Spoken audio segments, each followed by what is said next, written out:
seni çok sevdim, sensiz ben ne derim? Bak bugün de sensizim, seni çok çok sevdim. Sensiz olmuyor benim dünyam, sensiz bıktım hayatımdan.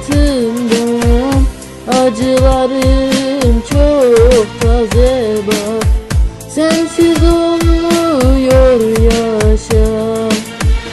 Sözlerini hiç unutmam, bıktım artık hayatımdan.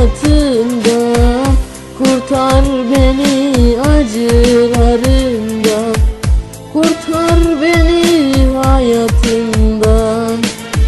Senden tek şey istedim, senin aşkın ve sevgin. Bakışlarını özledim, yine ben sensizim. Kalbim al senin olsun, sensiz benim dünyam dursun. Ben artık çok yoruldum, sen beni çok yordun. Ben seni çok sevdim, sensiz ben ne derim? Bak bugün de sensizim, seni çok çok sevdim.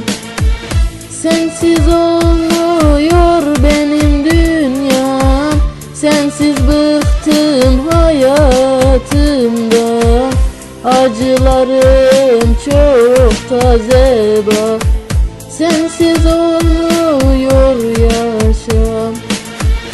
Sözlerini hiç unutmam, bıktım artık hayatımdan.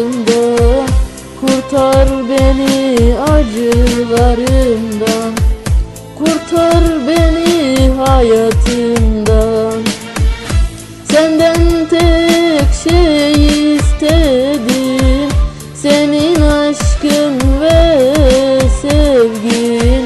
Bakışlarını özledim, ben yine sensin.